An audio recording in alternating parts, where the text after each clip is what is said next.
Welcome to the podcast of Life Change Church, where we exist to love people to life change. We hope that this podcast is both challenging and encouraging to you. Enjoy the message. All right, well, happy Mother's Day. Thanks for letting Sarah and I kind of do a fun little thing with Corey on the box drum, kind of mix it up a little bit and lead worship, and it was a blast. So we're excited that you're here to share with us on Mother's Day, and we just want to celebrate all the mothers out there. If you have not called your mom yet, just a reminder, it is Mother's Day. You can go ahead and get your phones out now and send a text if you want to as well, but you were warned, so I'm just going to tell you that right now. But we are in the middle of a sermon series entitled 7, which we're going to jump into today. But I do want to remind you of a couple things coming up. Next week, we have what's called our Connect Hangout, and it's going to be a blast. We're really looking forward to this. It's going to be a great, really time just to spend together as a church family. And I know that the student life, again, I said this last week, but they've issued a challenge to the adults. It's a challenge at volleyball, right? So let's show up strong, adults. We're going to take these students out. Wait a second. Can we say that? We are. We're a little bit competitive here, so we're going to have a group going on there that we can play and have some competitions of volleyball. I think kids' life, there may be something in the works as far as a kickball tournament, and working on that as well. And then for adults that just want to chill out, we have cornhole, and then we will have a fire, and then we'll have some chairs. Bring your own chairs, actually.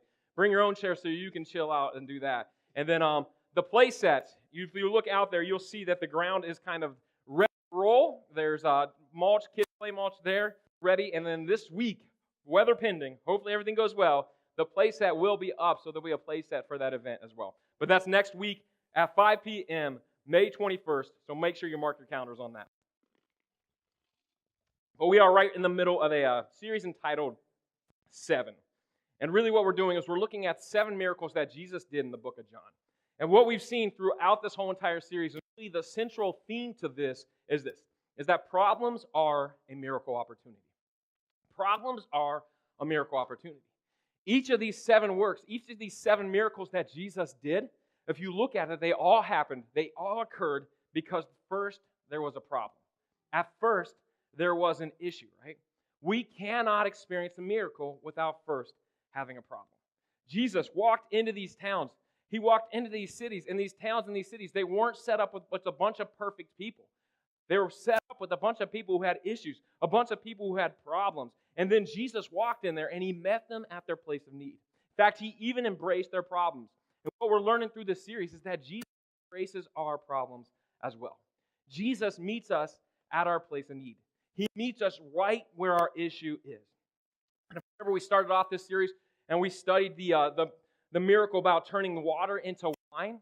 And what we really Jesus can turn our disappointment into astonishment. And then again, we jumped in the second week. We talked about the miracle about how Jesus healed the royal official's son. And he really talked about how he can turn our doubt into faith. And we learned that faith removes the distance between us and a miracle. And again, if you remember, we studied the miracle about the man by the pool or the man on the mat. And we learned that Jesus' ability overrides our disability. So again, if you missed any of these, I would challenge you to go back, listen to them, watch them. You can do that on our website at www.mylifechangechurch.com. But today we're jumping in, and we're going to continue, and we're going to look at the 4th miracle. And the 4th miracle is known as the feeding of the 5,000. Right? I think it's kind of fitting that we talk about the feeding of the 5,000 on Mother's Day, right? Because I think oftentimes the mothers, they feed 5,000. If you had any teenage kids, you fed 5,000 in the form of one, probably, if you're a teenage boy. But we're looking at this, and again, all these 7 miracles, they're from the book of John. So if you would, go with me to John chapter 6, and we're going to look at verses 1 through 15.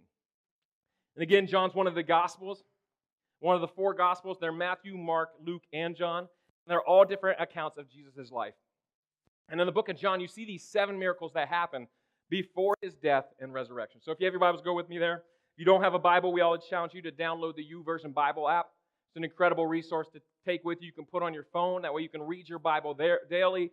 There's devotionals. There's reading plans that even remind you if you want that. There's little notifications. You can turn the notifications off, too, if they drive you crazy, just to let you know. But we'll jump in here. John chapter 6, verses 1 through 15. It says, sometime after this, Jesus crossed to the far shore of the Sea of Galilee. That is, the Sea of Tiberias.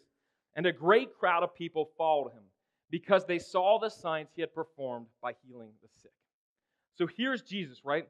Remember, really, he's in the middle of his ministry.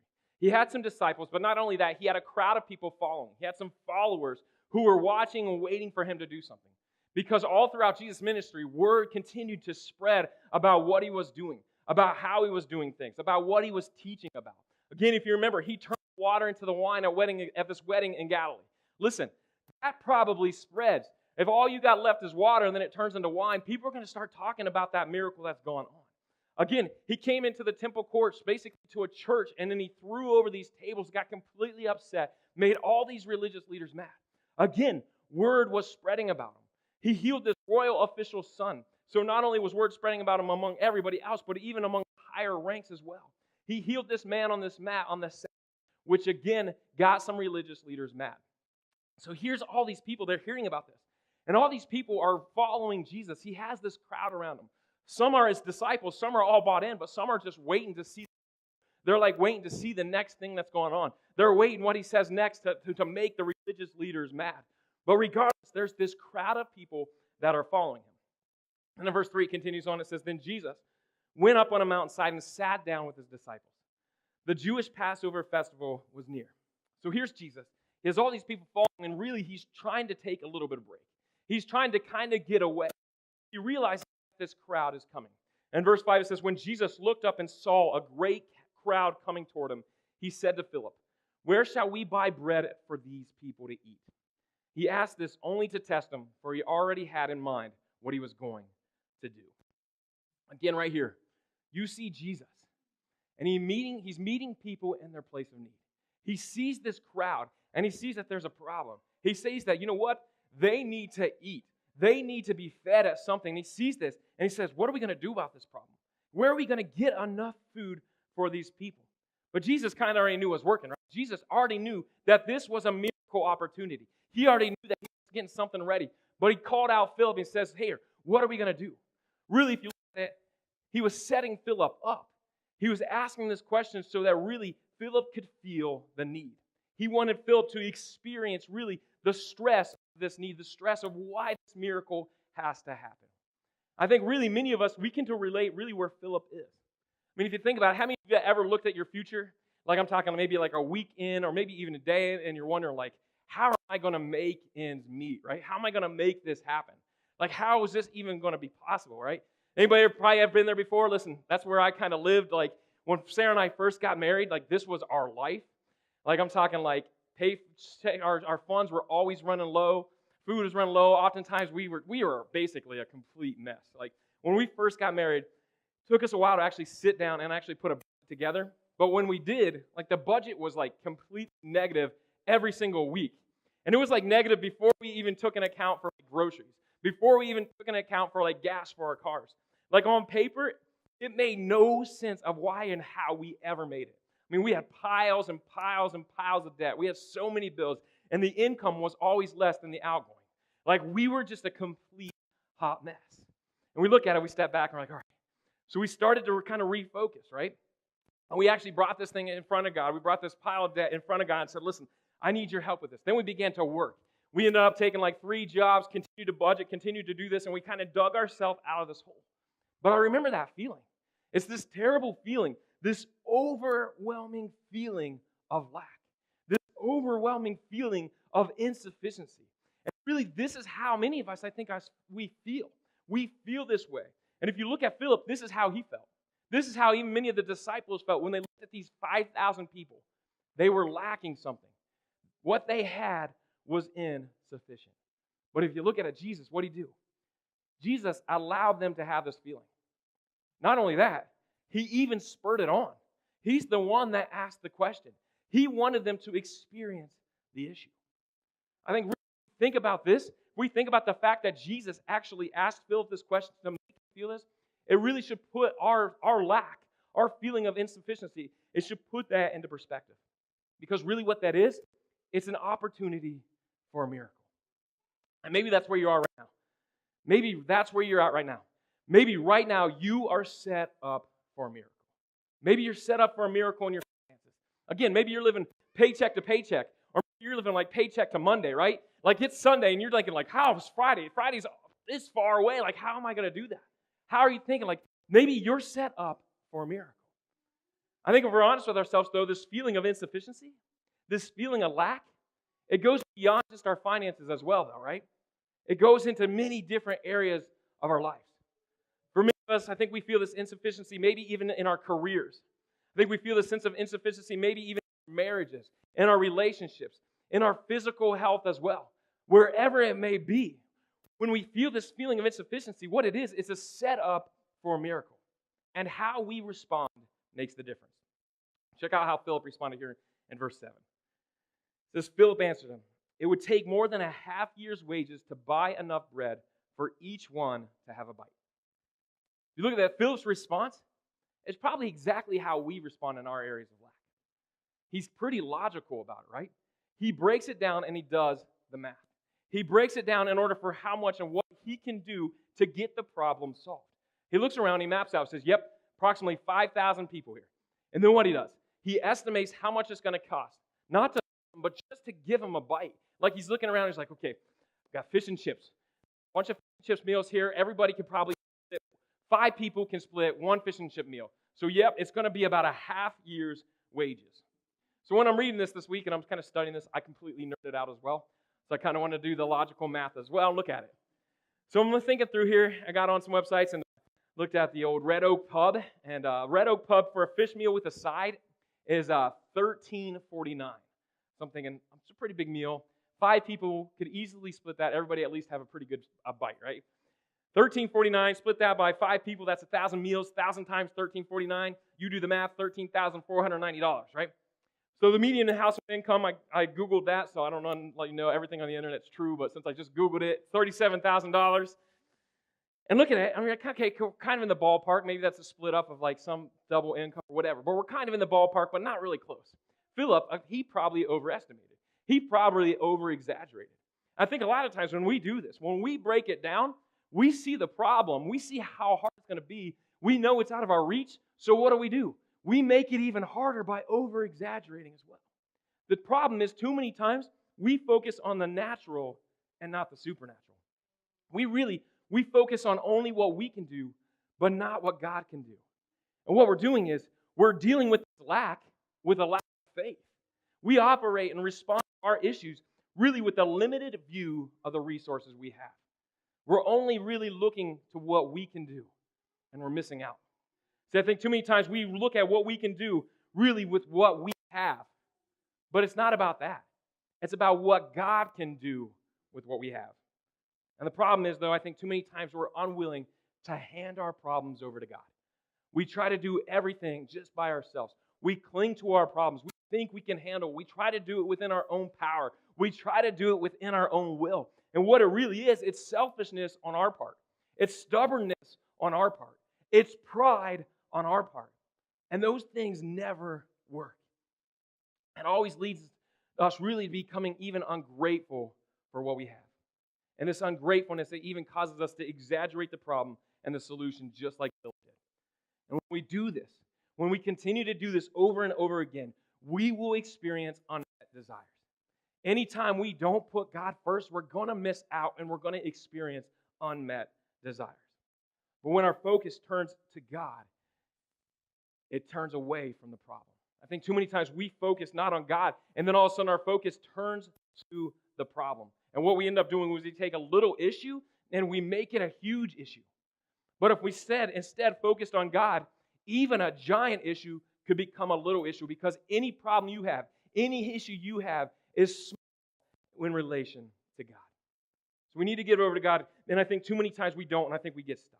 So many times we never experience a miracle really because we are in our own way. We never overcome insufficiency really because we're going to the wrong source. Check out how we should respond here in verse 8. Verse 8 says, another of his disciples, Andrew, Simon Peter's brother, spoke up. Here's a boy with 5 small barley loaves and 2 small fish. But how far will they go among so many? So here's Andrew, right? Still a little bit of doubt, but he started with something, right? What he had, he gave over to Jesus. Instead of focusing on the issue, Andrew kind of changes his mind and says, man, maybe this will work, God. Here's a little bit. Maybe this will work. He focused in on what he had.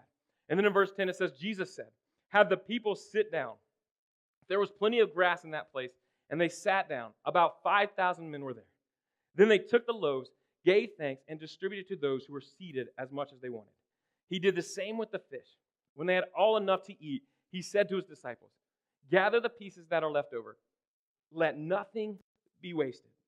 So they gathered them, filled 12 baskets with the pieces of 5 barley loaves left over by those who had eaten.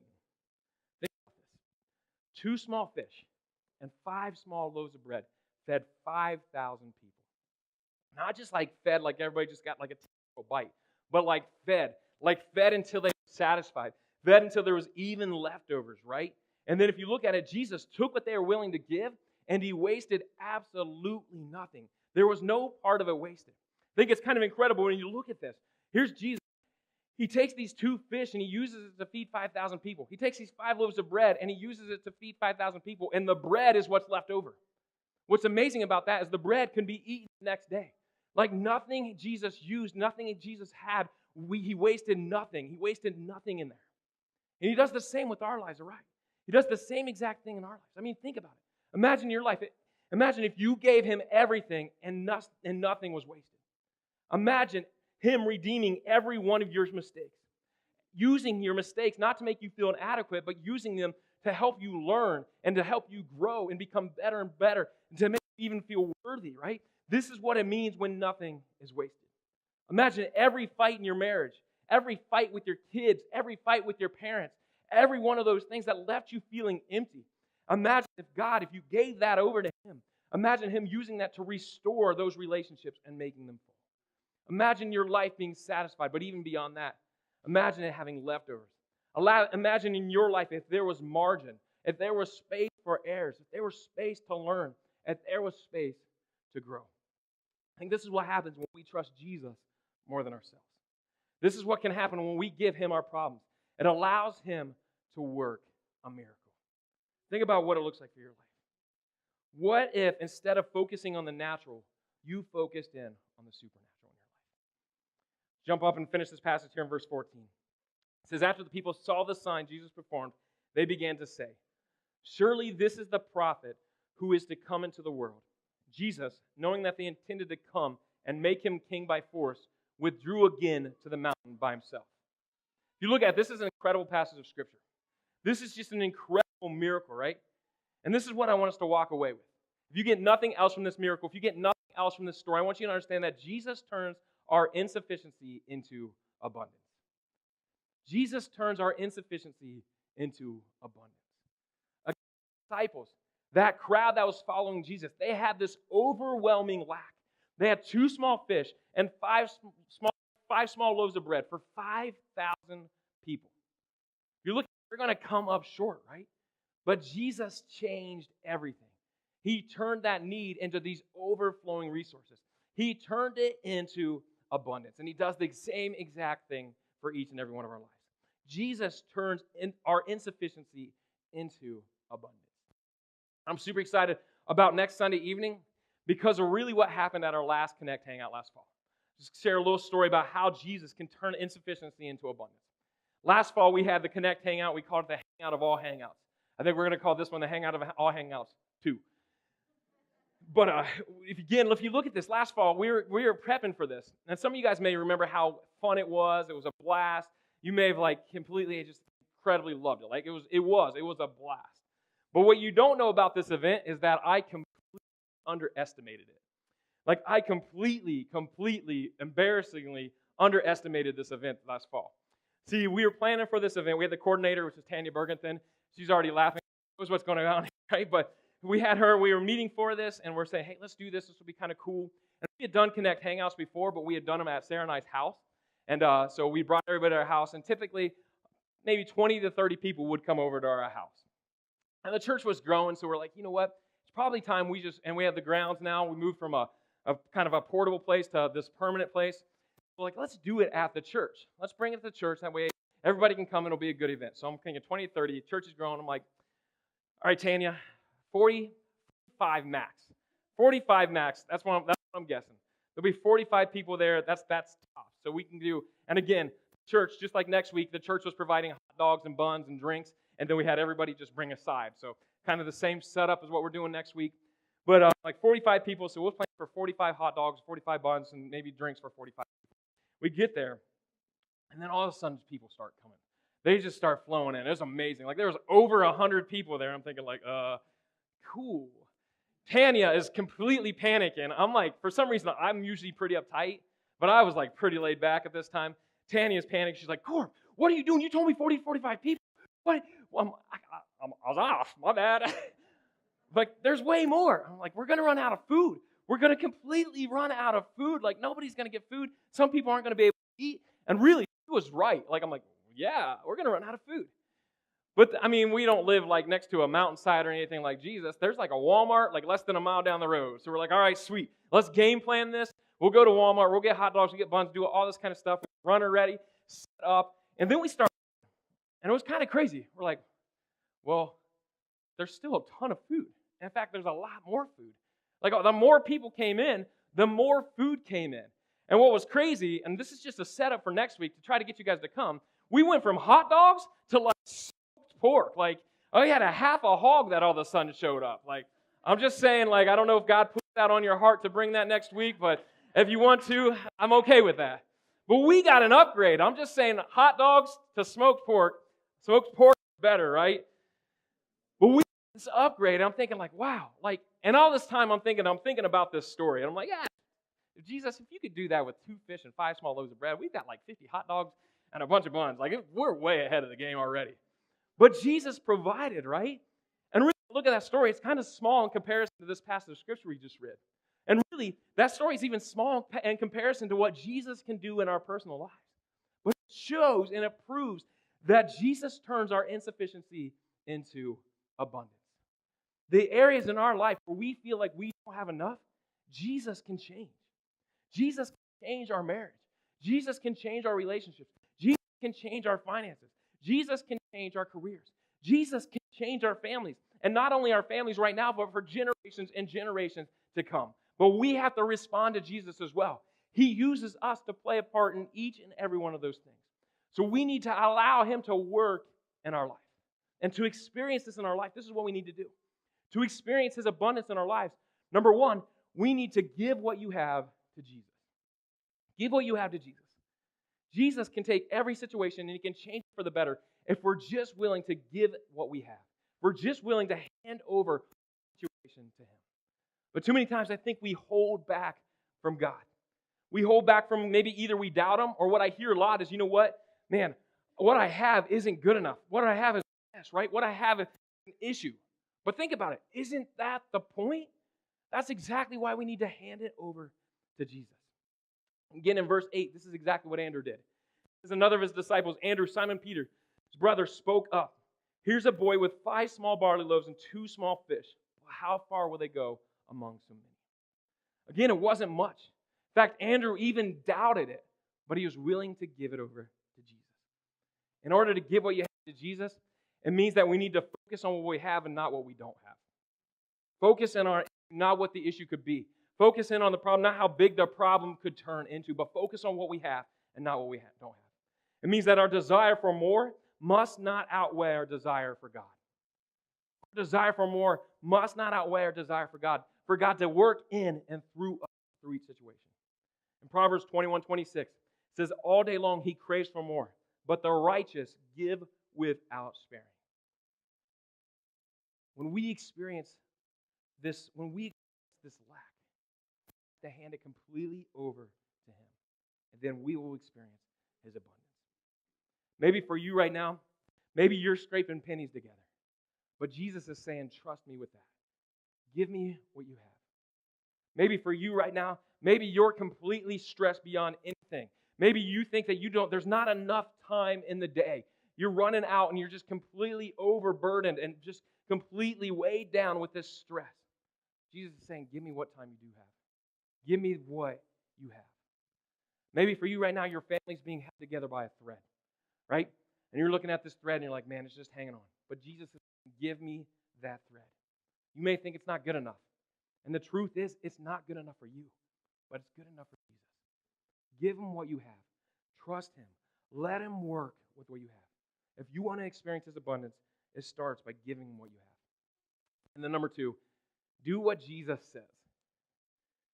Again, here's this theme of obedience. All throughout this series, you're seeing that miracles occur because of obedience. Miracles occur out of obedience. When we walk in obedience, it sets us up to experience these miracles. In order for us to experience this, in order for us to experience all that Jesus has for us, we have to first do what he says. We have to do it his way and not ours.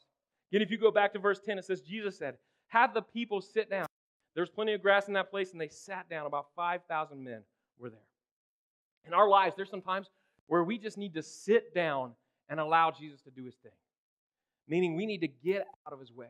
Meaning we need to listen to him and do what we're supposed to do. A lot of times I think our obedience turns into meddling, and then that meddling turns into disobedience. But we need to do what Jesus says. We need to obey. Because if you look at it again, once these people sat down, once these people obeyed, it created the opportunity for them to experience the miracle. I think it's funny, and it doesn't say this in the passage of Scripture here, but I'm wondering if you had that one person that wasn't going to sit down, Like, I'm not sitting down, I'm going to stand. Bringing the fish around. Nope, not you. Boom, right? He didn't obey. Doesn't say that. I'm getting a little bit crazy there, but I think the first thing we have to do is we have to obey in order for us to experience the miracle. Again, in verse 11, it says, Jesus then took the loaves, gave thanks, and distributed those who were seated as much as they wanted, right? Those who were seated. And he did the same with the fish. I think many times we don't do what Jesus says. Maybe we don't sit down. Many times we even walk away. And when we're not in obedience, when we walk away from those things, we will never experience all that Jesus has for us. We need to listen to him, and we need to act upon what he tells us to. So let me think. Let me just ask you this. If you need a miracle in your life, are you willing to obey? If right now in your life you have some type of insufficiency, you have some type of need that needs to be filled, are you willing to obey? And really, these are tough questions to ask. But they're questions we need to ask ourselves every single day. Every single day we should wake up. We should spend some time with God. And we should ask, what are you asking me to do, Jesus? What are you telling me? And then the biggest question that we need to ask ourselves is the follow-up question to that. And it's, what are you going to do about it? God, what are you asking me to do? God, what is this passage of Scripture I just read? What does it mean? God, I pray and I feel you're supposed to do. What does that mean? But what am I going to do about it? How are you going to respond? In Deuteronomy 5:33, it says, walk in obedience to all that the Lord your God has commanded you, so that you may live and prosper and prolong your days in the land that you will possess. Maybe for you, maybe God's asking you to change jobs. What are you going to do about it? Maybe for you, God's asking you to spend more time with your family. And not just time, but maybe like quality time. Or like time you're not on the phone, time where you're not scrolling Facebook, time where you're not like completely consumed by something else. What are you going to do about it? Maybe for you, there's this habit that you just need to kick. And maybe it's to bring somebody alongside of you to help you. Maybe for you, you need a budget and you need somebody to walk with you. Maybe you need something where you're overspending, you're overeating, and you need somebody to keep you accountable, whatever it is.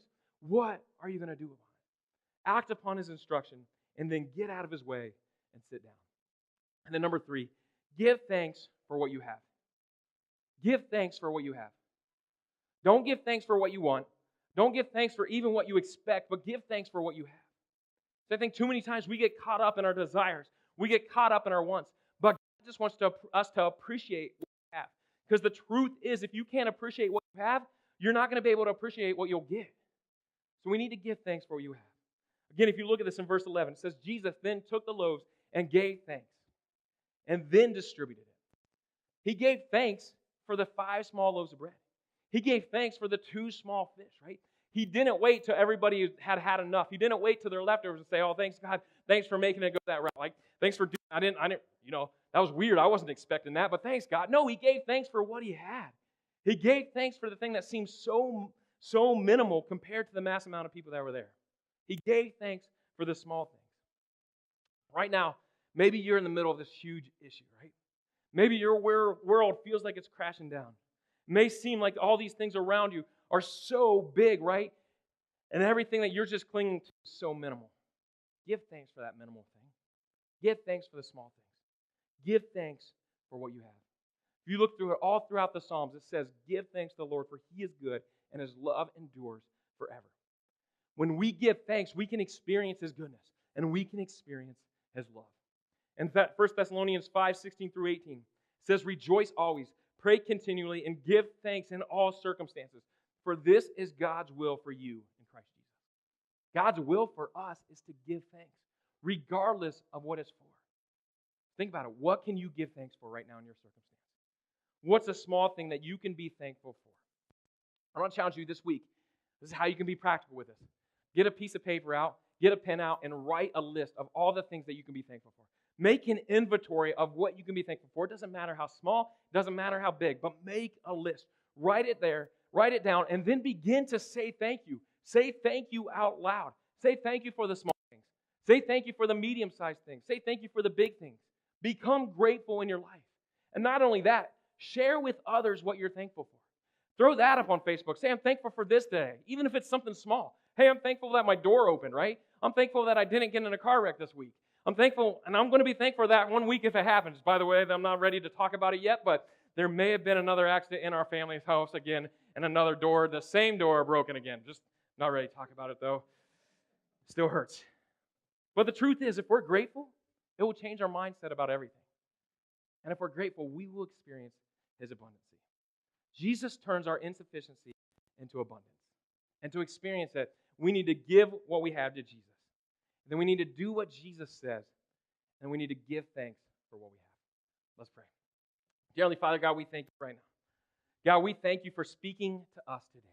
God, we thank you that our insufficiency can turn into abundance when we hand everything over to you. God, when we completely trust you with every part of our life, God. God, I ask that you will just do an incredible work in us, God. God, I ask that you will help us, God. God, you will help us to give the small things in our life, the things that we think are too small, the things that we think are too broken, God. I ask that you will just help us and to give every part of that back to you, God. God, I ask that you help us, God, to do what you say. God, help us to walk in obedience in every part of our life, God. God, help us to walk in obedience and to do exactly what you say. And God, I pray that we can give thanks for what we have. God, right now I pray that we look at our lives and we can see the things that we can be grateful for. We can see the little things that you're doing that are going to lead to bigger and better things, God. And God, we are so grateful and we thank you right now for those. In Jesus' name, God, we thank you. God, help us to live this out so that we can experience your abundance. In Jesus' name we pray. Amen. Thank you for listening to the Life Change Church podcast. If you were here today and you were listening and you made a decision to follow Christ, we would love to hear about it. Or maybe you're here and you're listening and that God is asking you to make the next step with whatever that it is in your life. We would love to hear about it and partner up with you. If you would, go to www.mylifechangechurch.com and under the media section, please fill out the contact us information and let us know if you made a decision to follow Christ. Let us know what God is asking of you. And if you need prayer, we would love to partner up with you in prayer as well. We hope that you enjoyed the podcast and that it both encouraged and challenged you. Have a great week.